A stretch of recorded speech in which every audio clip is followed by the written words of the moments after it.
사무엘하 2장 좀 더 설명드릴 텐데요. 정말 역사예요. 무슨 이 사건들이 나오기 때문에 그 사건의 의미를 좀 잘 이렇게 설명을 드릴게요. 예. 2장 좀 전에 1절을 보셨는데 2장 1절을 보면 다윗은 정확하게 하나님의 음성을 들었어요. 하나님께서는 다윗에게 헤브론으로 가라고 하셨어요. 그렇죠? 헤브론은 여기 있습니다. 예. 이제 산악 지역이에요. 예루살렘에서 남쪽에 있죠. 베들레헴보다도 남쪽에 있는 이 전체 이스라엘에서 상당히 남쪽에 치우쳐져 있는 곳이 바로 헤브론입니다. 예. 그래서 이제 헤브론으로 이제 간다 그랬는데 여기 보시면 올라간다 그랬잖아요. 근데 헤브론으로 간다 그러지 않고 왜 올라간다라고 표현했을까요? 물론 뭐 시글락보다 지대가 더 높기는 합니다. 근데 이제 여기서 단순하게 이게 올라간다라는 게 좀 더 지대가 높은 곳으로 간다 그런 의미만은 아닌 것 같아요. 여러분 다윗을 따르던 사람들이 당시에 몇 명이었어요? 즉 시글락에서 같이 머물던 사람이 몇 명이었어요? 남자만 600명이었어요. 그러니까 600명의 그 장정들과 그들의 가족이 갑자기 이제 시글락을 떠나서 헤브론이라는 곳으로 갈 때, 헤브론으로 정착을 할 때 헤브론 사람들의 생각은 해보셨습니까? 와, 그죠? 한 2,000명, 3,000명 되는 사람들이 갑자기 어느 동네로 몰려올 때 헤브론 사람들 생각을 한번 해보세요. 이게 적지 않은 소동이 있었을 것이고 당시 헤브론 사람들은 불안감을 가진 분들도 많이 있었을 거예요. 그러나 성경은 다윗이 헤브론으로 갈 때, 올라갈 때 그 충돌이나 또는 뭐 어디서 살 것인지 땅을 어떻게 분배할 것인지 이런 거나 헤브론 사람들의 반대 세력, 헤브론 사람들이 어떻게 뭐 반대하는지 뭐 이런 것들에 대해서 전혀 기록해 놓고 있질 않아요. 너무나도 쉽게 헤브론으로 간 것처럼 그렇게 표현하고 있어요. 분명히 사람들 사이에서 잡음이 많이 있었을 것인데 성경은 그런 것에 관심을 가지지 않습니다. 어떤 면에서 상당히 독해요. 성경은 오직 다윗이 헤브론에 정착하는 거에만 관심을 가져요. 사실 이전에 우리 사무엘 상에서 봤듯이 하나님께서는 미리 다윗으로 하여금 헤브론 지역에 선물을 보내게 하신 적이 있어요. 그래서 헤브론 지역에 지지 세력들을 미리 만들어 두었다는 그 사실, 또 헤브론으로 가기 직전에 다윗이 하나님께 여쭈었고 하나님께서 응답하셨기 때문에 헤브론으로 가고 있다라는 거를 기록하고 있어요. 말하자면은 사람들이 누구는 헤브론 가는 걸 찬성하고 헤브론 사람들은 싫어하고 잡음이 생기고 이런 거에 관심을 가지는 게 아니라 성경은 하나님께서 무엇을 하셨는가를 기록하고 있는 거예요. 다윗이 헤브론으로 들어가는 과정 중에 어떤 사람들은 뭐 무지하게 반대하는 사람들도 있었을 거예요.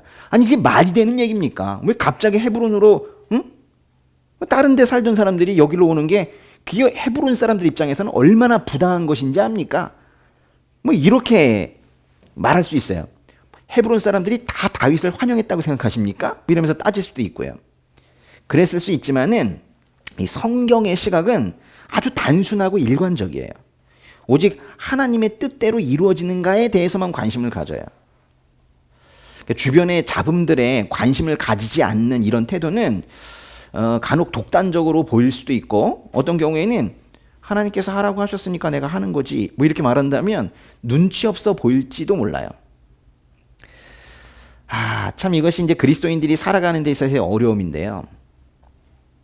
사실 진리를 향해서 한 길을 가는 그리스도인들이 그런 사람들과의 관계 속에서 나타나는 모든 잡음을 다 신경 쓸 수는 없는 노릇이에요. 전 목회 과정도 그런 것 같아요. 제가 드리고 싶은 말씀은 이 성경에 이런 태도 있죠. 주변에 일어나는 그 잡음들 있죠. 그런 것보다는 하나님 하시는 이 굵직한 일에 그것을 중심으로 살아가는 이런 성경의 이 기록의 태도 있죠. 이렇게 여러분들이 사셨으면 좋겠어요. 성경처럼 사세요. 성경이 내용처럼 사시는 것도 중요한데 성경의 이 태도처럼 사시는 게 좋겠어요. 잔가지들 다 쳐내시고 그리고 사세요.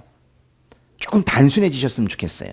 딴 사람들처럼 주변 다 상황 챙기면서 막 눈치 보고 이러지 마시고 좀 잔가지 다 쳐내고 단순하게 굵직하게 그렇게 살아가셨으면 좋겠어요.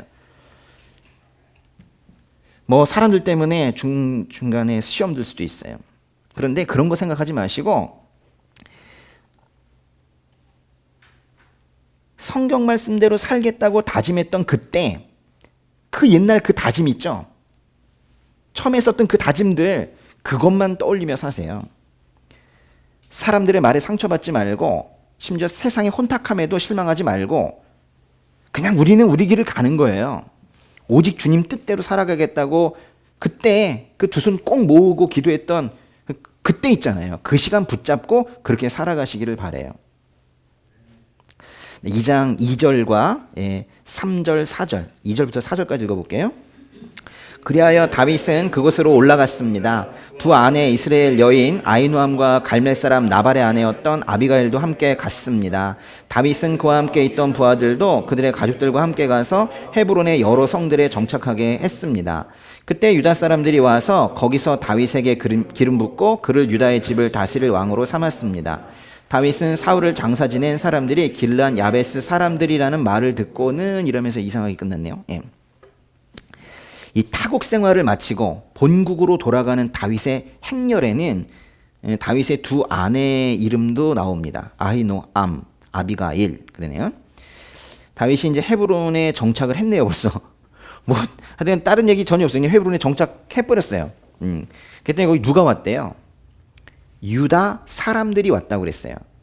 근데 원래 이 유다라는 게 뭐예요? 유다? 예? 원래 이 사람 이름 아닙니까? 유다. 유다가 뭐예요? 야곱의 넷째 아들이죠. 맞아요. 야곱의 첫째 아들이 아니에요. 넷째 아들이에요. 넷째 아들. 유다가 바로 유다 지파의 유다 자손의 시조죠. 그래서 유다 지파라고 부르는 건데요. 성경은 유다가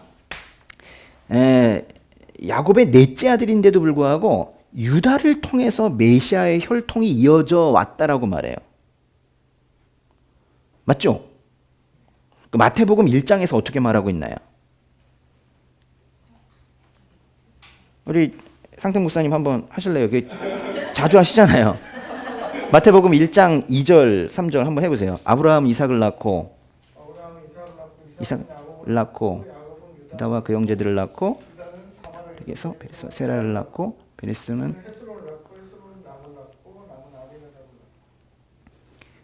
일단 거기까지 보시면 유다는 누구에게서 다말에게서 베레스와 세라를 낳고 베레스는 헤스론을 낳고 이렇게 넘어가는데 다말은 유다의 며느리잖아요. 그러니까 며느리 다말과 시아버지 유다 사이에서 어찌 보면 그 아주 망측한 관계를 통해서라도 그 대를 이어가는 거예요.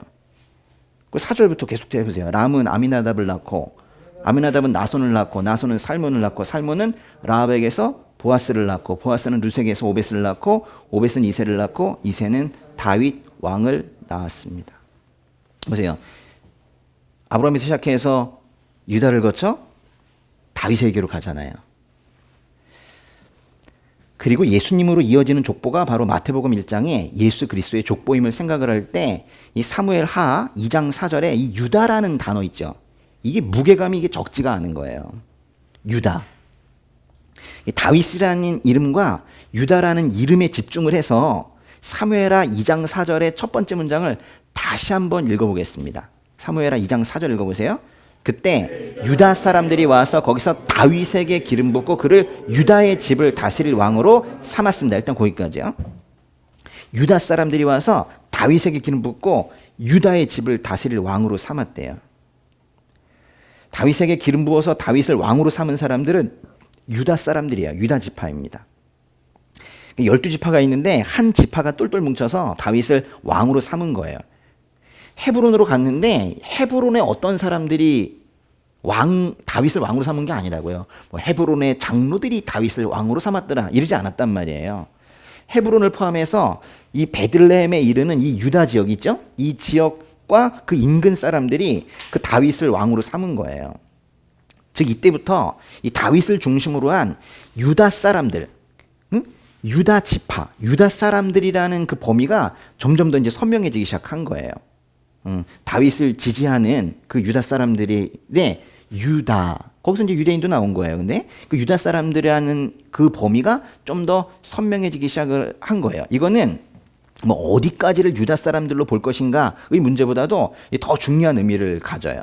유다 사람들이 왜 중요한 겁니까?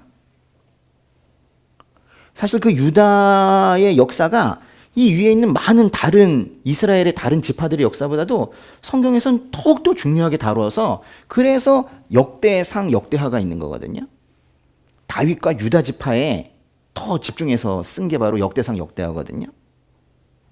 사실 하나님께서 아버지 그 야곱의 입을 통해서 그 넷째 아들 유다에게 예언하신 것이 성취되어 가는 그 과정 중에 하나가 오늘 이 다윗 이야기인 거예요. 야곱이 유다에게 예언을 했다고요. 유다의 자손 다윗이 헤브론으로 가서 유다 사람들에 의해 유다의 집을 다스리는 왕이 되는 것이 우연히 그리 된 것이 아니고 한 개인의 역사로 끝나는 게 아니라는 거예요. 한번 창세기로 한번 가보세요. 이게 얼마나 중요한 내용인지 아셔야 돼요. 지금 이 과정이 다윗 이야기로 끝나는 게 개인의 역사로 끝나는 게 아니란 말이에요. 창세기 49장에 8절 보세요. 유다에 대한 예언입니다. 좀 길지만은 창세기 49장 8절부터 12절까지 다 읽어보겠습니다. 같이 읽어볼게요. 유다여, 내가 내 형제들에게 칭송을 받으며 내 손이 내 원수들의 목을 잡기를 바란다. 내 아버지의 아들들이 내게 절할 것이다. 유다는 사자 새끼다. 내 아들아, 내가 사냥한 먹이 위로 일어섰구나. 그가 웅크리니 사자 같으며 그가 암사자처럼 엎드리니 누가 감히 그를 일으켜 세우랴. 규가 유다에게서 떠나지 않고 통치자의 지팡이가 그의 발 사이에서 떠나지 않으리니 실로 깨서 오셔서 백성들이 그에게 복종할 때까지다. 유다가 나귀를 포도나무에 매며 새끼 나귀를 가장 좋은 가지에 맬 것이다. 그가 자기 옷을 포도주에 빨며 자기 겉옷을 붉은 포도주에 빨 것이다. 유다의 눈은 포도주보다 진하고 그의 이는 우유보다 힐 것이다. 다 중요한 말씀인데 특별히 10절이 제일 중요해요. 규가 유다에게서 떠나지 않고 통치자의 지팡이가 그의 발 사이에서 떠나지 않으리니, 거기서 규나 통치자의 지팡이 이런 것들은 왕의 상징물들을 말하는 거예요. 실로 깨서 오셔서, 실로 예수님이에요. 실로 깨서 오셔서 백성들이 그에게 복종할 때까지다. 그러니까 유다의 후손에서 구원자가 나올 것이라는 구약 성경의 예언이에요. 그러니까 유다 지파에서만 구원자가 나온다라는 그런 구약 성경의 예언이라고요. 근데 지금 그 유다 지파가 다윗을 왕으로 세우고 있는 거예요. 참으로 영광스러운 일을 지금 하고 있고 아주 오래전부터 하나님께서 약속하신 것을 지금 차근차근 이루어 가고 있는 거예요.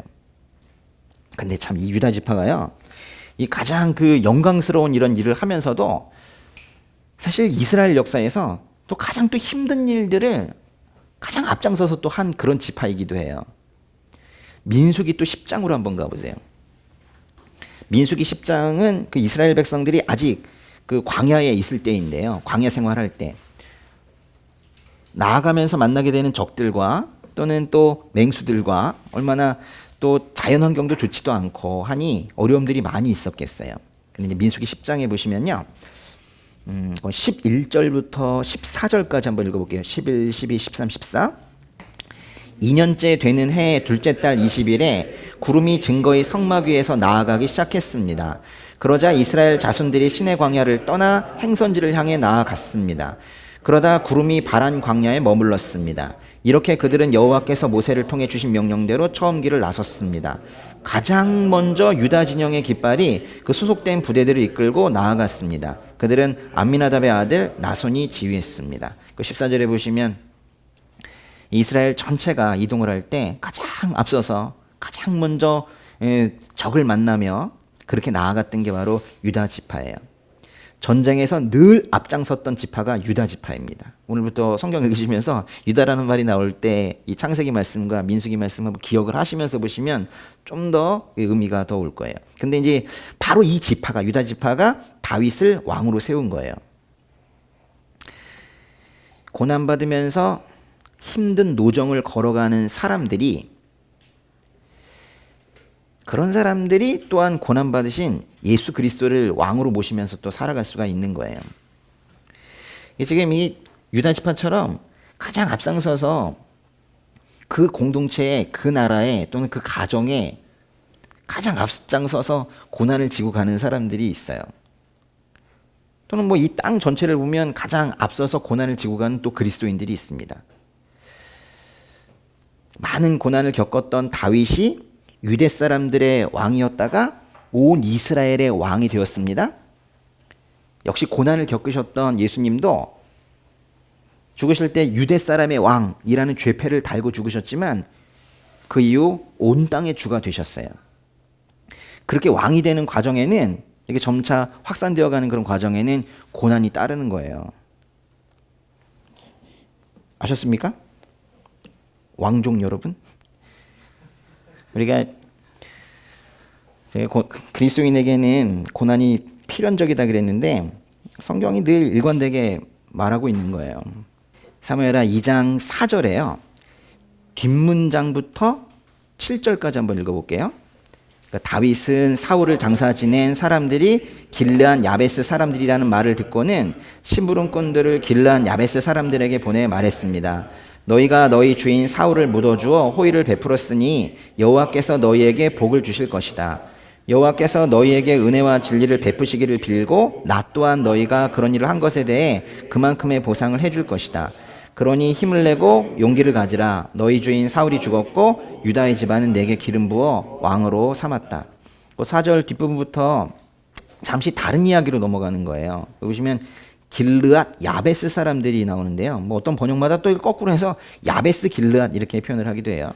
그 길르앗이라는 것은 여기 보세요. 이쪽 그 동쪽 지역이 상당 부분이 길르앗인데 야베스 길르앗은 뭐 이쯤에 있는 한 동네예요. 근데 그쪽 사람들이 남쪽에 있던 그 암몬으로부터 공격을 받을 때 그 사무엘상에 보면은 사울이 그들을 구출해 준 적이 있어요. 그러니까 길르앗 야베스, 요단강 동편에 있는 어떤 지역 사람들이 사울이 살아있을 때 사울 왕에 의해서 도움을 크게 받았다고요. 근데 이제 블레셋과의 전쟁에서 길보아 전투에서 사울이 죽자 이 길르앗 야베스 사람들이 그 은혜를 갚기 위해 벳산 성벽에 걸려있던 사울의 시체를 가져다가 장사를 지냈다, 그 얘기예요. 근데 그 말을 다윗이 들어서 알게 됐다는 거예요. 다윗의 마음은 어땠을까요? 지금 사울을 애도하고, 사울의 죽음을 애도하고 사울을 예우하고 싶은데 그거를 자기 대신 길르앗 야베스 사람들이 했으니 그 사람들을 지금 축복하고 싶은 거예요. 다윗은 사람을 보내서 길르앗 야베스 사람들에게 축복의 메시지를 지금 전하고 있는 겁니다. 이렇게 해서 다윗은 사울 왕 다음으로 이어지는 이스라엘의 그 진정한 그 계승자가 자기라고 지금 확신시켜 주고 있는 거예요. 사울 왕을 그 마지막까지 지켰던 길르앗 야베스 사람들을 축복함으로써 이 다윗이 사울의 정당한 후계자라는 걸 지금 계속 보여주고 있다고요. 그래서 이제 7절에서 잘 못 알아들을까 봐 명확하게 말하고 있는 거예요. 너의 주인 사울이 죽었고 유다의 집안은 내게 기름 부어 왕으로 삼았다. 사울이 죽었지만 이제 다윗은 자신이 유다의 왕이 됐으므로 자신을 따르라는 것도 날 따르라 이러면서 은근히 이렇게 지금 암시를 하고 있는 거예요. 이 과정이 다윗에게 꼭 필요했어요. 왜냐하면 아직은 좀 불안한 상태였거든요. 왜냐하면 다윗이 왕이 됐을 때 저 위쪽에서 스스로 사울을 계승한 자신이 적통이라고 하면서 왕이 된 사람이 따로 있었기 때문입니다. 바로 사울 왕의 아들 이스보셋인데요. 그 이야기가 이제 2장 8절부터 나오는 거예요. 2장 8절 읽어보세요. 한편 사울의 군대 사령관이었던 넬의 아들 아브넬은 사울의 아들 이스보셋을 데리고 마하나임으로 건너갔습니다. 그랬어요. 이건 말이 좀 어렵네요. 그 넬의 아들 아브넬 그랬죠. 사실 아부라는 말이 아들이라는 뜻이에요. 아브넬, 넬의 아들이에요, 이게. 근데 지금 이 마하나임 쪽에서 한 세력이 지금 생겨나게 된 것인데요. 이 마하나임 쪽에서 왕이 된 사람은 왕이 된 건 이스보셋입니다. 이스보셋. 그리고 그 이스보셋을 심지어 여기는 거의 뭐 왕으로 세워준 사람인데, 그러면서 이스보셋의 군대 장관으로 있었던 사람은 아브넬이에요. 이 이름들이 계속 나오기 때문에 좀 기억을 하고 계시면은 좋을 것 같아요. 동시에 그 헤브론 쪽에서 왕이 된 사람은 여기는 다윗이죠, 그렇죠? 다윗. 이제 나중에 보시면 알겠지만은 다윗 아래에서 거의 뭐 아브넬 수준으로 군대 장관이 되는 사람은 요압이라는 사람입니다. 요거 이제 좀 써놓고 이렇게 시작하면 좋을 것 같아요. 근데 사무엘하 2장 8절에서 한편이라고 말하는 걸 보니까 그 이전에 있었던 그 사건이 먼저 일어나고 나중에 일어나고 한 게 아니라 이게 거의 동시에 일어난 사건인 걸 지금 말하고 있는 것 같아요. 그래서 실제로 이 8절에서 11절의 내용은 다윗이 왕이 됐을 때와 거의 동시대에 일어난 일입니다. 그러니까 두 왕이 생겼다고요. 2장 8절에 보시면은 아브넬과 이스보셋이라는 인물이 소개되고 있는데요. 그러니까 아브넬은 사실 우리가 사무엘상에서 봤던 사람이에요. 사무엘상 26장에서 아브넬이라는 사람이 이스라엘의 실질적인 권력자인 것 같다. 오히려 사울보다도 당시에 더 큰 힘을 쓰고 있는 것 같다. 뭐 이런 것들 이제 우리가 본 적이 있어요. 근데 사울이 죽었잖아요. 그러니까 그 사람의 위치가 더 높아진 거예요. 근데 아브넬이라는 사람이 처음 등장했을 때 말씀 한 번만 보고 올게요. 사무엘상 14장 50절로 가보세요. 사무엘상 14장 50절에 이 아브넬이 처음 등장했던 말씀이 나와요. 아브넬. 그의 아내 이름은 아히노아므로 아히마스의 딸입니다. 사울의 군대 사령관 이름은 아브넬이었는데 그는 사울의 삼촌 넬의 아들입니다. 사울의 군대 사령관 이름, 그러니까 아브넬이 사울의 군대 사령관 이름이었네요. 근데 그는 사울의 삼촌 넬의 아들이래요. 그러면 아브넬은 사울의 삼촌 넬의 아들이고 이스보셋은 사울의 아들이면은 아브넬과 이스보셋의 관계는 뭐예요? 오촌. 네. 사울의 아들인 이스보셋 입장에서 본다면 이 아브넬은 오촌 당숙. 오촌 당숙부가 되는 거예요. 네. 사울이 죽고 나서 아브넬이 이스라엘의 실질적인 통치자가 됐고 오촌 조카 있죠. 오촌 조카인 이스보셋을 명목상의 왕으로 세운 거예요. 지금 구절이 그 얘기입니다. 구절 한번 읽어볼게요. 그는 이스보셋을 길르앗과 아술과 이스라엘과 에브라임과 베냐민과 온 이스라엘을 다스릴 왕으로 삼았습니다. 이스보셋이 왕이 되는 과정인데요. 이제 하나님께서 그 세우셨다는 말도 백성들이 추대했다는 말도 찾아볼 수가 없어요. 그렇죠? 그저 오촌 당숙부가 그 이스보셋을 왕으로 세웠다는 사실만 말하고 있는 거예요. 그러니까 사람의 생각으로 세워진 그런 왕입니다. 그렇다 하더라도 이 사람을 온 이스라엘의 왕으로 삼으려면 그거에 이제 동조하는 세력들은 꽤나 있었을 거예요. 왜냐하면 뭐 사울 왕의 아들이니까 충분한 뭐 정당성은 있죠. 길르앗, 아술, 이스라엘과 에브라임과 베냐민과 온 이스라엘 뭐 이렇게 표현을 했잖아요. 근데 그 끝에 있는 온 이스라엘에 앞에 있는 것들이 다 포함이 되는 거예요. 뭐 베냐민과 온 이스라엘 그랬지만 앞에 있는 것과 따로 온 이스라엘이 있는 게 아니라 온 이스라엘 안에 그게 다 포함이 되는 거예요. 근데 여기에 지금 빠져 있는 게 있어요. 온 이스라엘이라고 했지만은 일단은 이 마하나임 중심으로 이스보셋 왕이 생겼을 때 그가 다스리는 지역에서 뭐가 빠지고 있냐면 유다 지파가 빠지고 있죠. 그러니까 진짜로 온 이스라엘은 아니고 유다 지파를 뺀 온 이스라엘인데 아시는가 모르겠다. 이 유다 지파 밑에는 또 누가 있냐면요.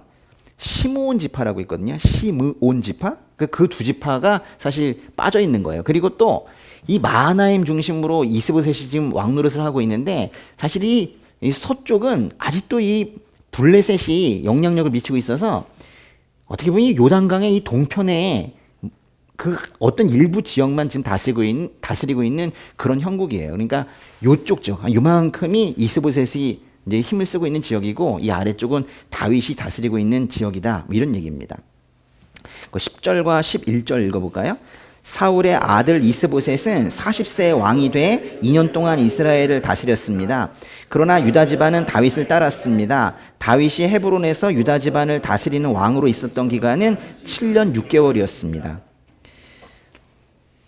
이스보셋이라는 이름은 가명일지도 몰라요.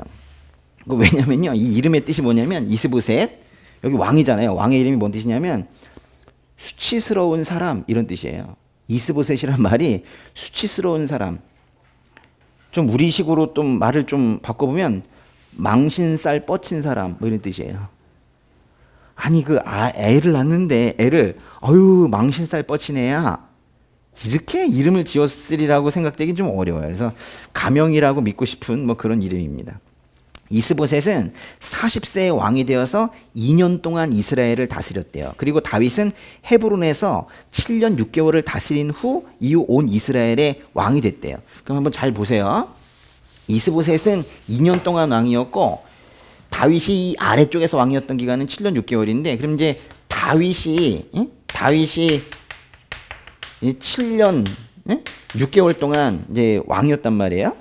유다 지파의 왕이었고 이제 그 이후에는 이제 온 이스라엘의 왕이 되게 되는데 이스보셋은 7년 6개월 동안 왕이 아니라 2년 동안 왕이었대요. 그럼 그 2년이 앞에 2년을 말하는 거예요? 뒤에 2년을 말하는 거예요?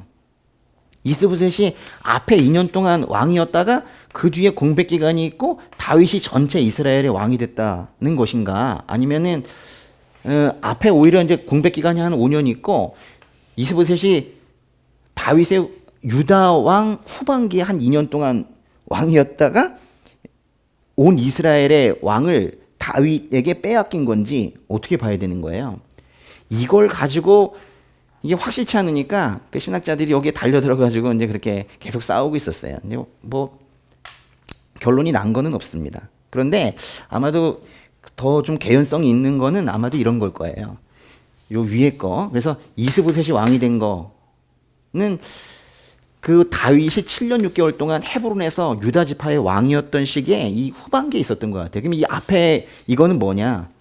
이게 바로 이 아브넬이 자기가 왕이 되려고 노력을 한동안 하다가 잘 안 되니까 나중에 이스보셋을 왕으로 실제 왕으로 이제 세웠던 것 같아요. 말하자면 이제 군사 정부가 좀 있다가 나중에 이제 2년 동안 이스보셋이 실제 왕의 아들이 왕이 된 것 같아요. 네. 중요한 건 뭐냐면 어떤 것도 확실하지 않지만 중요한 건 이 기간이 모두 끝나고 나서 다윗이 온 이스라엘의 왕이 되었다. 그게 중요한 거예요. 근데 이 앞에 기간 동안에는 왕이 둘이 있는 겁니다. 헤브론 중심으로 유다 지파의 왕이 된 다윗, 또 마하나임 중심으로 유다 지파를 뺀 그 11지파의 왕이 된 이스보셋, 이 두 세력이 어떤 충돌 과정을 거치면서 마침내 통일 왕국으로 가는지 이제 그 과정을 기록해 놓은 거예요. 근데 잘 보면은 사울은 죽었지만 사울의 아들 이스보셋이 왕이 되면서 사무엘서는 계속해서 결국에는 사울 집안과 이 다윗 집안이 싸우는 구조를 계속 지금 유지해 가고 있어요. 맞죠? 사울이 죽었는데도 결국 사울 집안과 다윗 집안이 지금 싸우고 있는 거예요. 12절 읽어보겠습니다. 넬의 아들 아브넬과 사울의 아들 이스보셋의 신하들은 마하나임을 떠나 기브온으로 갔습니다. 그랬어요. 보세요. 이제 이런 것들을 같이 보지 않으시니까 별로 의미 없이 넘어갈 수 있는 문장이 되는 거예요. 보시면 봐요. 넬의 아들 아브넬과 잘 봐요. 사울의 아들 이스보셋이 어디를 떠나서 마하나임을 떠나서 어디로 갔대요? 기브온으로 갔대요. 여기로 간 거죠? 예? 예. 저는 지도를 가지지 않으면은 답답해서 못 견뎌요. 그래서 늘 그려보면서 보는 거예요. 근데 왜 갔을까요?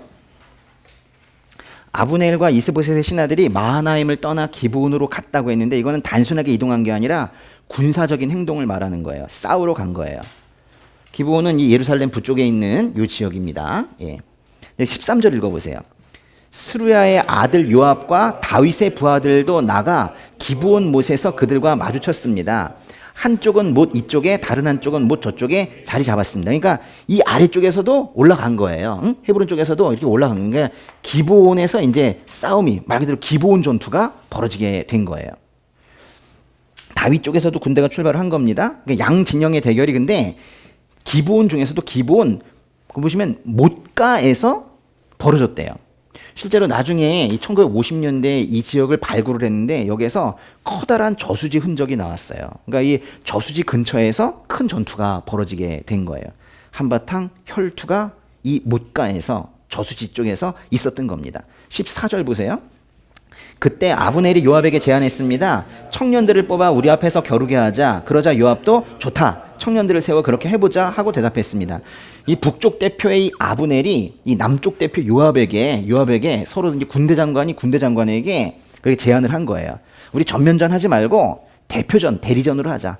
청년들을 뽑아서 그들이 대표적으로 싸우자는 거예요. 근데 여기서 쓰인 이 청년이라는 단어가 히브리어로 이제 나르인데요. 나르. 이건 단순하게 나르, 이건 뭐 젊다, 청년이다, 뭐 이런 단어만은 아니에요. 이게 전쟁의 상황에서 쓰이면은 고도로 훈련받은 용사들 있죠. 훈련받은 병사 뭐 이런 뜻이에요. 그러니까 요즘식으로 따진다면 양쪽 군대에서 각각 특수훈련을 받은 정예 병사들 12명씩을 뽑아서 결투를 하자 뭐 이런 얘기예요. 재밌네요, 내용이. 15절 보세요. 그리하여 젊은이들이 일어나 정해진 수대로 나아갔습니다. 베냐민 곧 사울의 아들 이스보셋 쪽에서 12명이 나갔고 다윗의 부하들 가운데서 12명이 나갔습니다. 16절 17절 읽어보세요. 그들은 서로 자기 적수의 머리를 잡고 칼로 그 적수의 옆구리를 찔렀습니다. 그러자 그들은 함께 쓰러졌습니다. 그래서 기브온에 있는 그곳을 헬갓 핫수림이라고 부르게 됐습니다. 그날의 싸움은 매우 치열했습니다. 결국 아브넬과 이스라엘 군사들이 다윗의 부하들에게 지고 말았습니다. 자, 보세요. 이 전체 군대의 대리전 또는 대표전이라고 할 수 있는 이 전투는 매우 치열했어요. 이스보셋 쪽에서 12명이 나왔고 이 다윗 쪽에서 12명이 나왔습니다. 근데 그들이 어떻게 싸웠대요? 서로 머리를 잡고, 그게 말씀 그대로 보세요. 서로 머리를 잡고 칼로 상대의 옆구리를 찔렀대요. 그런데 그 상대도 똑같이 머리를 잡고 같이 찔렀대요. 그러다 어떻게 쓰러졌대요? 함께 쓰러졌대요. 그래서 12명 합이 24명이 함께 쓰러진 거예요. 다 칼을 찌르고. 그래서 그 지역을 칼의 들판이라고 불러요. 그 칼의 들판, 칼의 들판, 그거를 헬갓 핫수림이라고 한 거예요. 그러니까 저수지 근처에서 얼마나 많은 피가 흘렀겠어요. 그럼 보세요. 그럼 누가 이긴 거예요? 무승부죠, 무승부. 예? 서로 상대의 옆구리를 찔러서 함께 쓰러졌으면 무승부죠. 근데 17절을 보시면은 아브넬 쪽이 졌다. 즉 다윗이 이겼다라고 하죠. 아니 24명의 청년들이 다 모두 쓰러졌는데 결국 다윗 쪽이 이겼다고 말하는 이유가 뭐예요? 이 말씀 읽으시면서 궁금해하지 않으셨습니까? 예? 양쪽 모두 큰 피해를 입었는데 다 24명이 쓰러졌지만 다 죽은 건 아니다. 부상자 수, 사망자 수 볼 때 사망자 수가 다윗 쪽이 더 적었다. 뭐 이런 뜻인가요? 아니면 다 죽긴 죽었는데 아브넬 쪽이 이쪽이 규칙을 지키지 않았다. 이쪽이 그래 판정승이다. 뭐 이런 얘기예요?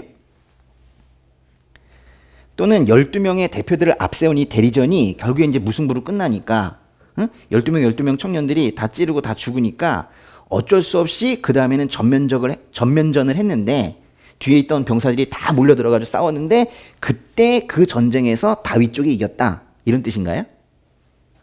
제가 이 마지막에 말씀드린 이 내용일 가능성이 상당히 높아요. 보시면 헬갓 핫수림이라고 부른 이유가 뭐예요? 12명이 칼로 찔러서 다 죽었기 때문에 헬갓 핫수림이라고 부른다고 이 지역의 지명을 그렇게 한번 정의를 하고 그 다음에 다윗이 이겼다고 하죠. 그러니까 12대 12의 대결 이야기는 헬갓 핫수림이라는 그 지명을 만들어내면서 거기서 일단락된 것이고 17절에서 또 다른 전면전이 별개의 전투가 일어난 거예요. 그래서 피는 피를 부르고 결국 아브넬과 그 군사는 패배해서 도주하게 됩니다. 18절 읽어보겠습니다. 수리아의 세 아들 요압과 아비새와 아사엘이 거기 있었는데 아사엘은 들로루같이 발이 빠른 사람이었습니다. 그랬어요. 여기 보시면 다윗의 군대 장관의 이름이 요압인데 지금 요압 말고도 아비새와 아사엘이라는 이름이 더 나오고 있어요. 아비새, 아사엘. 근데 이 셋은 형제입니다. 이 요압, 아비새, 아사엘은 누구 아들이래요? 스루야의 세 아들이래요. 이 세 명의 이 스루야의 아들이래요. 스루야. 이거 뭐 사람 이름이 너무 많이 나와가지고 혼자 읽다가는 넘어가겠습니다. 그죠? 예. 스루야의 아들이래요. 스루야는 남자예요, 여자예요? 스루야는 여자입니다. 예. 스루야는 사무엘하 17장 그 뒤쪽에 17장 25절을 보세요. 17장 25절에 보면은 이런 말이 나와요. 누구의 어머니인 스루야 그래요? 17장 25절에 보시면 요압의 어머니인 스루야라는 표현이 나오죠. 여자입니다. 엄마예요. 스루야는 근데 또 재밌는 것은 다윗의 누나이거나 여동생이었을 거예요. 그러니까 다윗의 누이입니다. 근데 왜 아들들을 소개할 때 아버지 이름으로 소개하지 않는가? 아버지가 이미 그 당시에 죽었었기 때문에 그렇게 한 것 같아요. 그럼 잘 보세요. 스루야는 오늘 무슨 촌수 계산하는 것 같은데, 스루야는 다윗의 누이예요. 그러면은 다윗과 요압, 아비새, 아사엘의 관계는 뭐예요? 다윗이 삼촌이네, 그죠? 얘들이 조카들이죠, 조카들. 이게 다윗의 조카들이 되는 거예요, 그죠? 맞죠? 그래요. 그러니까 다윗의 조카 중에 한 명 요압이 군대 장관을 하고 있는 겁니다. 예, 그래요. 근데 스루야의 세 아들의 이름은 요압, 아비새, 아사엘인데, 뭐 이 사람들의 이 관계들, 그 다윗의 조카들인데, 이 얘기에 대해서는 더 자세한 걸 혹시 보고 싶으시면은 역대상 2장에 가보면 있어요. 제가 그랬죠. 역대상이 사무엘 상하 이야기라고 그랬는데, 한번 가보세요. 역대상 2장. 역대상 2장에 12절부터 한번 보세요. 여기도 족보가 나와요. 2장 12절부터 16절까지 읽어볼게요. 보아스는 오벳을 낳고 오벳은 이새를 낳았습니다. 이새가 낳은 아들은 맏아들 엘리야, 둘째 아비나답, 셋째 시므아, 넷째 느다넬, 다섯째 랏대, 여섯째 오셈, 일곱째 다윗입니다. 그들의 자매는 스루야와 아비가일입니다. 스루야의 세 아들은 아비새, 요압, 아사엘입니다. 정확하네요, 그죠? 지금 일단은 다윗의 아들들이 맏아들 엘리압부터 시작해서 쭉 나오는데, 거기 뭐 커피 이름도 막 나오고 그러네요, 그죠? 예. 오셈도 있고 뭐 라떼도 있고. 예. 근데 보니까 다윗의 자매가 있는데 그 자매 중에 한 이름이 16절에 스루야예요. 그죠? 스루야의 아들들이 아비새, 요압, 아사엘이죠. 예. 그러니까 조카인 거 확실하네요. 예. 이 중에 요압이 다윗 군대 장관이 된 거예요. 그 아비새는요. 그 중에 이제 아비새라는 아들은 이전에 다윗이 그 사무엘상에서 사울한테 쫓겨가지고 도망자 생활하고 있을 때 사울 진영 안으로 다윗이 들어가서 사울을 죽일 뻔한 경우가 있거든요. 근데 결국 이제 죽이지 않고 살려두긴 했는데 그 장면에서 같이 있었던 사람이 바로 아비새예요.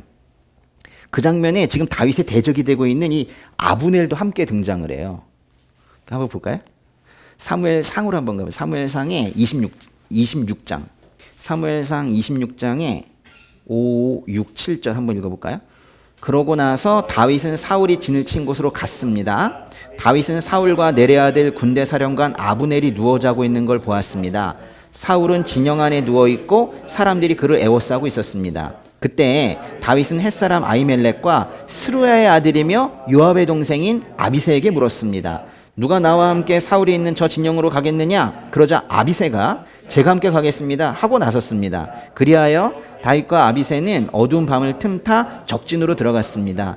사울은 머리맡에 창을 땅에 꽂아둔 채 진영 안에서 누워 자고 있었고 아브넬과 군사들이 그를 둘러 누워 있었습니다. 이제 보니까 이게 더 말씀이 살아나네요, 그렇죠? 예, 그래요. 그러니까 아브넬이 아직은 이제 사울을 섬기고 있을 때 사울과 아브넬이 진영에서 잠자고 있었고 다윗과 아비새가 그 이제 그 안으로 들어가 있었던 거예요. 그렇지만 죽이지 않고 그냥 나왔죠. 그러니까 요압과 아비새에 비해서 또 이제 아사엘이라는 요 형제는 전투 경험은 좀 부족하지만은 거기 보시면 들루루 같이 발이 빠른 사람이었어요. 민첩했다는 말입니다. 그래서 다윗의 30용사 중 한 사람이기도 했던 이 아사엘이 그 민첩함을 무기 삼아서 이제 아브넬을 추격을 합니다. 그게 바로 이제 19절에서 22절까지인데요. 한번 읽어볼까요? 아사엘이 아브넬을 쫓아갔는데 그는 좌우로 한 번 팔지 않고 그를 따라갔습니다. 아브넬이 그를 뒤로 돌아보고 말했습니다. 아사엘아, 너로구나. 아사엘이 대답했습니다. 그래, 나다. 그러자 아브넬이 그에게 너는 좌우를 돌아보아 젊은 녀석을 하나 잡아 무기를 빼앗아라 하고 말했습니다. 그러나 아사엘은 옆을 보지 않고 계속 그에게 따라 붙었습니다. 아브넬이 다시 아사엘에게 경고했습니다. 나를 쫓지 말고 돌아가라. 내가 너를 쳐서 땅에 쓰러뜨리게 할 이유가 무엇이냐? 그러면 내가 내 형 요압의 얼굴을 어떻게 보겠느냐?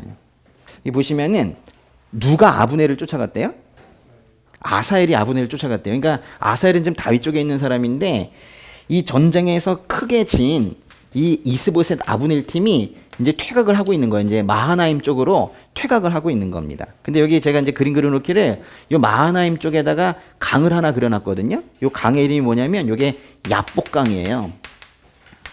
창세기에 나오는 그 야복강이 있죠. 그 지역이 바로 이쪽입니다. 근데 이 마하나임 쪽으로 퇴각을 하고 있는, 도망가고 있는 아브넬을 요압, 아비새, 아사헬 중에서 아사헬이 지금 쫓아가고 있었다고요.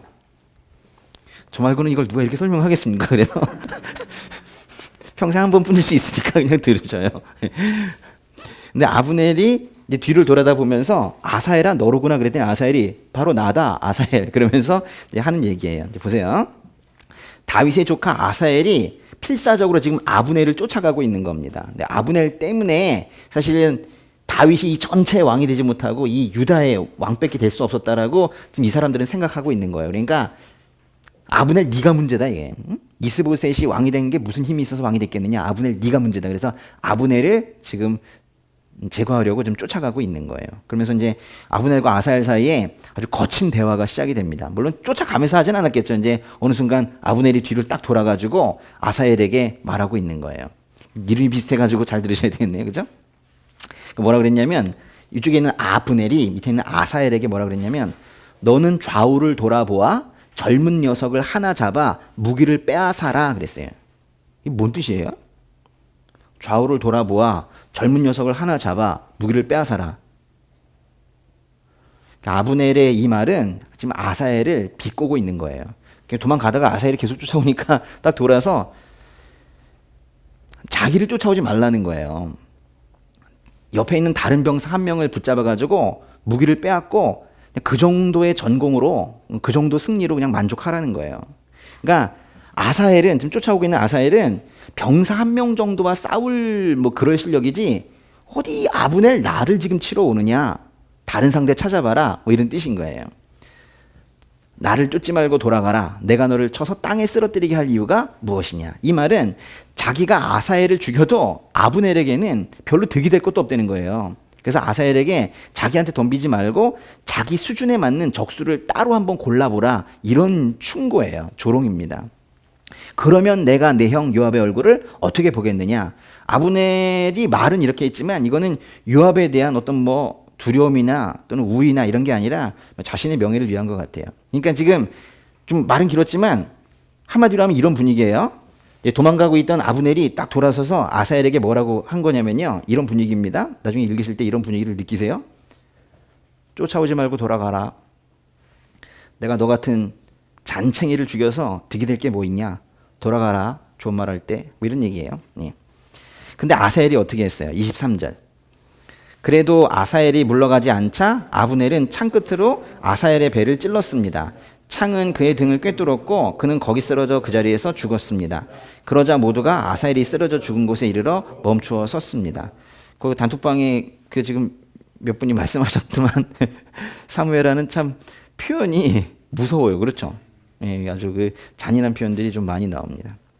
지금 보니까 아브넬이 아사헬을 창으로 찔러서 아사헬이 죽었네요. 근데 그 창으로 찔렀다고 그러지 않았죠?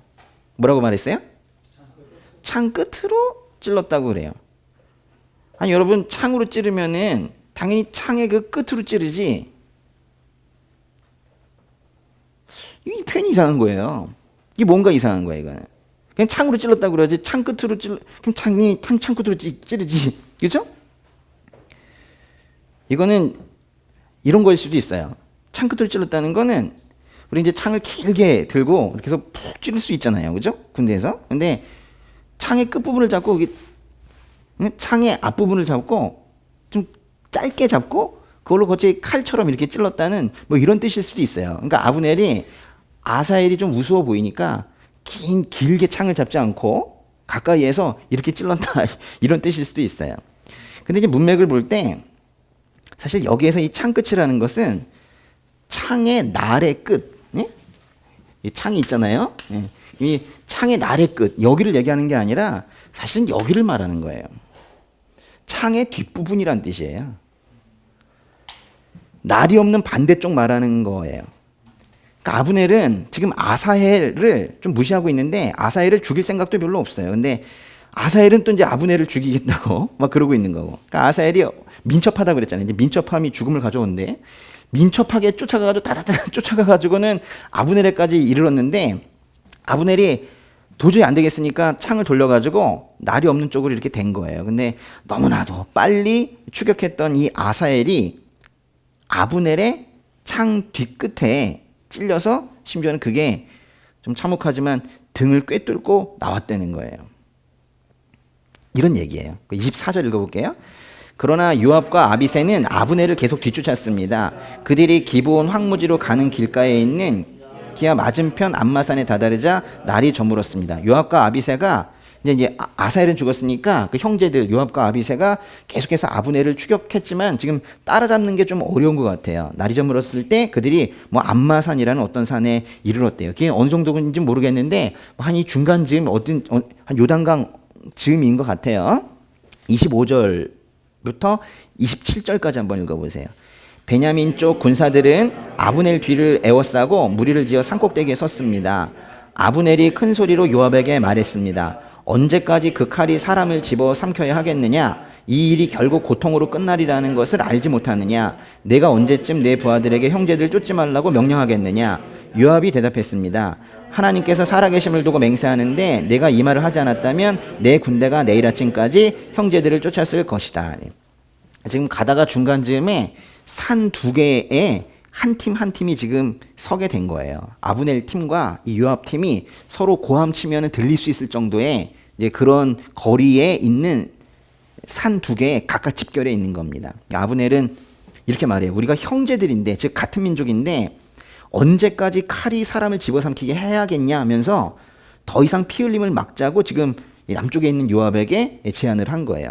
27절은 우리말 성경의 번역이랑 다른 번역이 너무 달라요. 거기 지금 아침이라는 말이 나오죠. 다른 번역에서는 그 27절의 그 아침을 그날 아침으로 봐요. 근데 그래서 이제 아브넬이 감정을 자극하는 말을 했기 때문에 이 아침부터 아브넬을 계속 추격해 왔다라는 그런 식으로 번역을 해요. 근데 우리말 성경은 이 아침을 앞으로 다가올 아침, 내일 아침으로 해석을 해요. 그래서 완전히 다른 해석이 되는데요. 요압이 아브넬에게 이렇게 말하는 거예요. 네가 휴전 제안을 했기 때문에 내가 받아들인다. 네가 휴전 제안을 안 했다면 우리 군대는 밤을 새워서 쫓아가서 내일 아침까지도 너희들을 쫓아갔을 것이다. 지금 이렇게 번역을 하고 있는 거예요. 근데 이건 이제 요압이 아브넬의 휴전 제안을 받아들였다는 뜻이에요. 그러면서 하나님께서 살아계심을 두고 이제 추격을 멈출 것이라고 맹세를 합니다. 28절, 29절 읽어볼게요. 요압이 나팔을 불자 모든 군사들이 다 멈추어 서서 더 이상 이스라엘을 쫓지 않았고 싸우지도 않았습니다. 아브넬과 그의 군사들은 그날 밤 내내 행군에 아라바를 지나 요단강을 건넜고 계속해 비드론 지역을 지나 마하나임으로 갔습니다. 아브넬과 그 군대가 마하나임에 있는 원래 이제 본부로 돌아갔다는 얘기예요. 30절부터 32절까지 읽어볼게요. 그때 요압이 아브넬을 쫓던 길에서 돌이켜 군사들을 모아보니 다윗의 부하들 가운데 19명과 아사헬이 없어졌습니다. 그러나 다윗의 부하들이 죽인 베냐민과 아브넬의 군사들은 360명이었습니다. 그들은 아사헬을 베들레헴에 있는 그 아버지의 무덤에 묻어 주었습니다. 그러고 나서 요압과 그의 군사들은 밤새 행군해 동틀 무렵 헤브론에 닿았습니다. 이 기브온 전투에서 지금 아주 많은 사람들이 죽었는데요. 보니까 다윗 쪽에서는 몇 명이 죽었대요? 20명이네요. 19명과 아사엘. 근데 여기도 아사엘이 그 19명에 포함된다라고 또 그 주장하는 사람들도 있어요. 어쨌든 한 20명 정도가 죽었는데, 그리고 이쪽에서는 이세보셋 쪽에서는 360명이 죽었대요. 근데요, 이게 처음에 12명 나와서 싸웠잖아요. 거기에 무승부가 되니까 이제 그 다음에 전체가 다 싸워가지고 이런 결과가 나왔는데, 그러니까 만약에 이 다윗 쪽에서 20명이 죽었다면은 그 중에서 12명은 처음에 청년들이 나와서 12대 12로 싸울 때 죽은 것이고, 나머지가 이 전면전에서 죽은 것이고, 그렇게 된 거예요. 요압이 군사들을 이제 모아 보니까 다윗의 부하 19명과 특별히 아사헬이 없어졌다라고 그 부분을 좀 더 명확하게 말하고 있어요. 아사헬이 죽은 거를 이제서 알았다는 뜻은 아니에요. 마치 그 잘못 읽으면 그렇게 보이는데, 그러니까 아브넬을 추격하는 중에 모두를 멈추어 서게 만든 아사엘의 죽음을 이 형이었던 요압이 몰랐을 리는 없어요. 근데 이거는 다른 부하들보다 이 아사엘의 죽음을 좀 더 부각시키려는 그런 의도에서 나온 문장이에요. 그 31절에 보시면은 베냐민이란 말이 나오는데, 베냐민은 되게 사울의 친족들로 구성된 그 아브넬 군대의 핵심 세력이에요. 그러니까 이쪽 그 아브넬 군대의 상당 부분이 베냐민 지파 사람들이었다는 거예요. 예. 그리고 이제 보시면 아사엘은 베들레헴에 묻혔고 요압은 헤브론으로 돌아갔대요. 지금 2장이 다 끝났나요? 네. 뭐 내용이 이래요. 저도 마무리를 하기가 좀 힘들잖아요. 그런데요, 이 사무엘하 2장의 이 전투, 이 분쟁의 영향을 바로 다음 장인 3장 1절에서 거기서 한마디로 요약을 하고 있어요. 그래서 사실 2장으로 끝나는 게 아니라 3장 1절로 끝나요. 이야기가. 오늘 이제 마지막으로 읽을 건데요. 사무엘하 3장 1절 한번 읽어보세요. 사울의 집안과 다윗의 집안 사이의 싸움은 오랫동안 계속됐습니다. 다윗 집안은 점점 더 강해졌고 사울 집안은 점점 더 약해졌습니다. 이 말을 하고 싶었던 거예요. 이 장의 그 많은 전투의 이야기를 그렇게까지 자세하게 할 이유가 뭐가 있어요. 근데 이 말을 하고 싶었던 거예요. 사울 집안과 다윗 집안은 그 후로도 오래 싸웠는데 다윗의 집안은 더 강해졌고 사울 집안은 더 약해졌다. 이 말을 하고 싶은 거예요.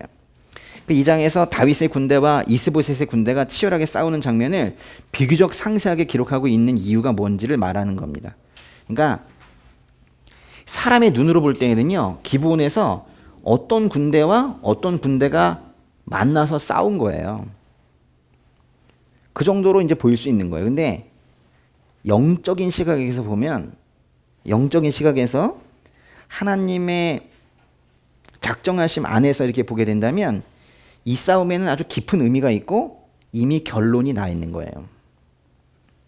다윗을 왕으로 삼고 그를 통해서 구원의 역사를 계속 써 내려가시려는 하나님의 방향에 맞추어가는 사람들이 이 아래쪽 사람들이에요.